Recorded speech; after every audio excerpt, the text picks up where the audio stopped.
Au nom du Père, du Fils et du Saint-Esprit, ainsi soit-il.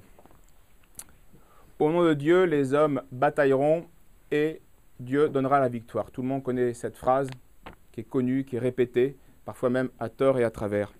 Cette phrase est vraiment belle parce qu'elle est profondément vraie, mais on la comprend parfois mal et on l'utilise souvent à travers. Jeanne dit simplement par cette phrase que si Dieu nous a créés sans nous, il ne fera rien sans notre action, qu'il ne nous sauvera pas sans nous. Jeanne donc ainsi sait qu'il dépend tout dépend de Dieu, mais aussi de nous en second. C'est donc une autre manière de dire le aide-toi et le ciel t'aidera. Dieu ne fait rien si l'homme ne veut rien. Mais attention, cette phrase n'est pas une assurance perpétuelle de victoire sous prétexte qu'on sert la cause de Dieu. C'est là où bien souvent on interprète mal cette phrase. Car, vous le savez tous, le 23 mai 1430, Jeanne d'Arc, vers 9h du matin, se fait prendre en embuscade à Compiègne et elle se fait cerner et même arrêter. Pourtant, ce jour-là, elle avait prié le matin avant d'aller au combat. Et le jour où elle se fait prendre en embuscade, on lui dit qu'il faut faire retraite. Elle dit « taisez-vous et ne pensez qu'à frapper sur eux. En gros, faites votre boulot de soldat et on aura la victoire. » Ils ont tapé autant qu'ils pouvaient, mais ils se sont fait quand même tous prendre. Sa compagnie s'est fait prendre. Donc ce jour-là, Dieu n'a pas donné la victoire, malgré que Jeanne ait besogné et prié. Ce jour-là, non seulement il n'a pas donné la victoire, mais il a permis une défaite. Et voilà que Jeanne maintenant se retrouve prisonnière. Et quoi qu'on en dise, Jeanne ne voulait pas aller à son procès. Elle a fait tout ce qu'il fallait pour éviter son procès. Prisonnière, elle cherchera plusieurs fois à s'évader. Mais là encore, elle a travaillé, mais Dieu n'a pas donné le fruit escompté à ses... Une fois même, ça a été proche de réussir. Elle avait réussi à enfermer même ses deux prisonniers dans la prison, mais elle s'est fait prendre dans le couloir après. Et Jeanne veut tellement sortir de sa prison pour éviter le procès qu'elle ira même jusqu'à désobéir à ses voix qui lui disaient de prendre tout en gré. Et elle disait « Non, je préfère mourir que d'être dans la main des Anglais. » Donc là, Jeanne encore a prié, Jeanne a bataillé, elle a fait tout ce qu'elle pouvait, mais la Providence n'a pas permis qu'elle échappe à la main des Anglais. Et elle va connaître la prison pendant plus d'1 an. Et là, vous le savez, elle va subir un martyre physique, moral, plus moral d'ailleurs que physique, quoique elle va aussi connaître la maladie qui va l'éprouver. Elle va avoir l'absence totale de sacrement de l'Eucharistie de la pénitence qui faisait toute sa vie. Elle sera insultée, elle sera plusieurs fois devra subir des tentatives de viol, enfin plus une pression psychologique par les interrogatoires et l'isolement qui est le sien. Donc on le voit bien dans ce moment de la vie de Jeanne, il n'y a plus rien, le temps n'est plus à la victoire qu'elle a connue, mais plutôt à la souffrance et à l'affliction, à la déception. Puis la mort approche et Jeanne n'a pas envie de mourir, de même qu'elle ne voulait pas aller en prison, elle n'avait pas envie de mourir. Elle était jeune, vous le savez, 20 ans. Et elle va avoir un moment de faiblesse, vous le savez, au cimetière de Saint-Ouen, le 24 mai. Elle dira elle-même que ce jour-là, elle a fait grande injure à Dieu, qu'elle a fait forte trahison, qu'elle a même elle s'est damnée pour sauver sa vie, en disant qu'elle avait mal fait. Mais quelques jours plus tard, avec la grâce de Dieu, elle se ressaisit et elle dit « Je préfère faire pénitence en une seule fois, c'est-à-dire mourir, plutôt que de subir encore votre prison. » Et c'est ce qu'elle fera, dira un témoin avec admirable contrition, une continuelle confession appelant le nom de Jésus et invoquant ouvertement l'aide des saints et saintes du paradis. Mais je voudrais insister rapidement sur ce jour du 30 mai, le jour de sa mort. Jeanne, au matin, se dit déçue. Elle est déçue. Non pas qu'elle était trompée, mais elle est déçue. Parce qu'elle comprend qu'elle ne va pas échapper à la mort ce jour-là. Elle avait toujours cru et espéré en son salut corporel. Elle avait toujours interprété en ce sens l'enseignement de ses voix. Et là, c'est très humain.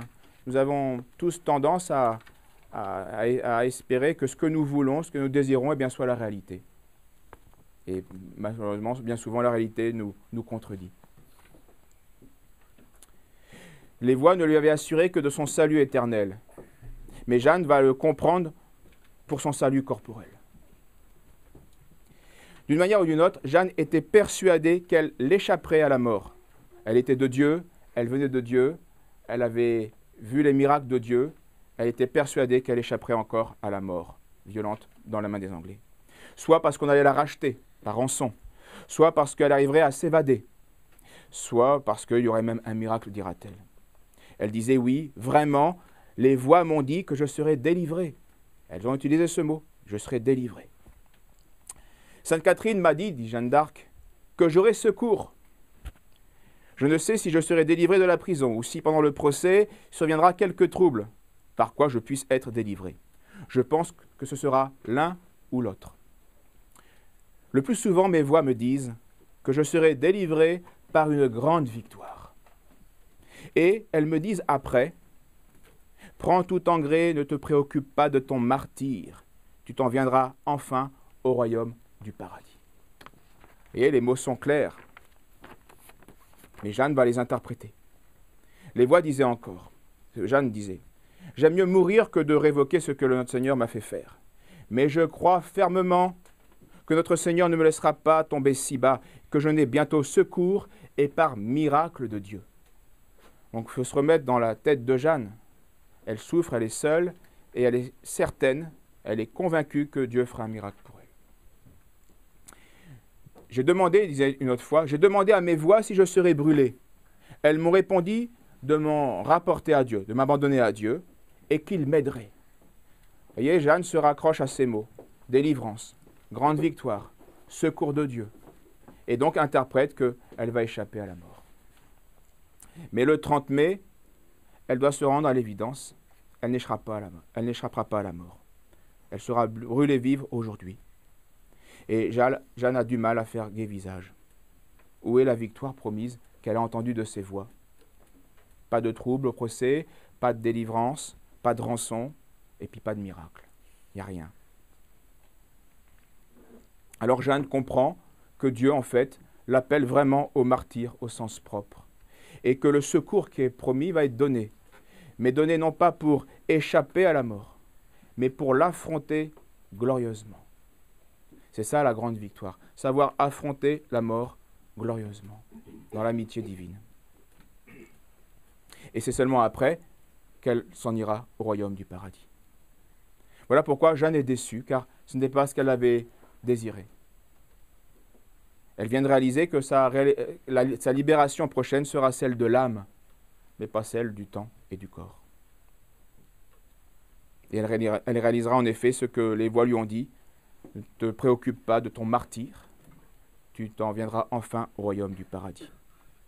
Car Jeanne avait voulu toujours interpréter ce mot martyr qui est très clair, qui dit la mort, qui dit le sang. Elle l'avait toujours interprété comme ses souffrances en prison. Alors cet exemple de Jeanne, cette illusion de Jeanne et puis ce ressaisissement de Jeanne, eh bien, je pense, est tout à fait enrichissant, consolant pour notre époque.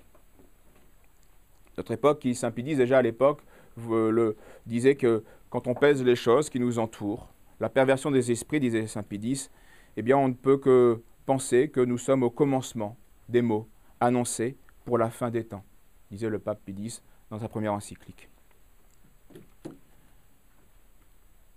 Et Léon XIII déjà, le pape juste avant saint Pie X, disait ceci, qui est tout à fait prophétique.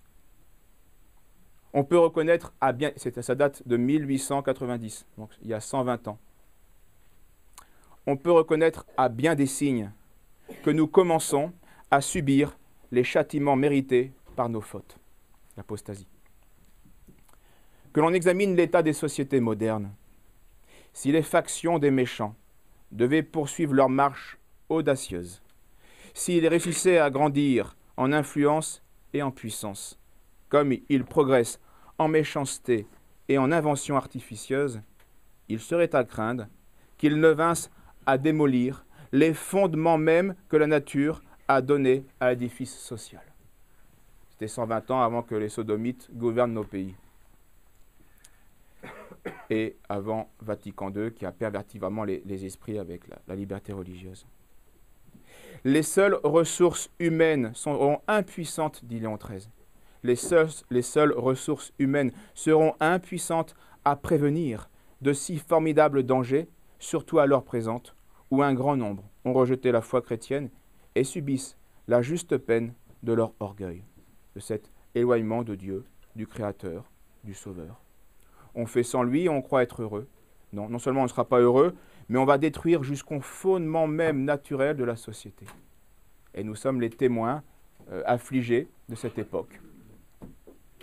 Le temps n'est pas à la victoire aujourd'hui.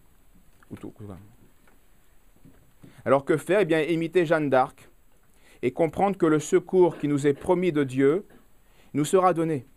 Il est promis, il sera donné, mais non pas pour échapper à la mort ou à la défaite temporelle, mais pour l'affronter glorieusement, pour témoigner jusqu'au bout. Le secours sera donné pour cela. Autrement dit, mon honneur s'appelle fidélité. C'est une devise. Alors ce n'est pas parce que les temps seraient apocalyptiques ou préparatoires à l'Antéchrist, et donc seraient afflictifs, le désordre social que nous constatons, qu'il faut avoir peur et de cesser le combat et de ne plus servir Dieu fidèlement. Notre victoire est d'un autre ordre, parce que la raison du temps est faite pour l'éternité. La vie temporelle n'a pas de raison d'être en elle-même. Ce n'est qu'un passage. C'est un lieu de combat, d'exercice pour le couronnement et la victoire. Notre victoire n'est pas d'ici-bas, parce que notre Dieu n'est pas d'ici-bas, parce que nous avons été arrachés au royaume des ténèbres pour le royaume du Père. Et ici, bien souvent, et à la fin des temps, ce sera de plus en plus la règle, c'est même tout le contraire qu'une victoire temporelle. Jeanne, pour rester fidèle à la vérité de Dieu, a dû accepter de souffrir la mort par le feu. Alors dans ces temps où la grande pitié s'étend à tout le monde, et pas seulement à la France, notre victoire sera une victoire à la Jeanne. Elle sera réelle, c'est même la plus importante, mais elle est douloureuse. Elle est à la Jeanne, elle est comme le Christ crucifié. Alors il nous faut faire comme Jeanne, courageusement, patiemment son devoir, où nous sommes, de parents, d'enfants. Les enfants ont des devoirs, les parents ont des devoirs, les prêtres ont des devoirs, et les faire patiemment, courageusement, sans dévier à droite ni à gauche. Et faire son devoir aujourd'hui va inévitablement vous attirer des calomnies, des incompréhensions, parce que les temps sont confus. Saint Pédis parle de perversion des esprits. Les esprits ne comprennent plus rien à ce qui se passe. D'où les incompréhensions, les calomnies, et donc des épreuves, et donc des souffrances, des angoisses, car l'avenir est incertain pour tous, des injustices, des trahisons comme Jeanne d'Arc, et peut-être même comme Jeanne, nous connaîtrons peut-être certains la prison, et la mort violente et infamante, nécessairement. Infamante.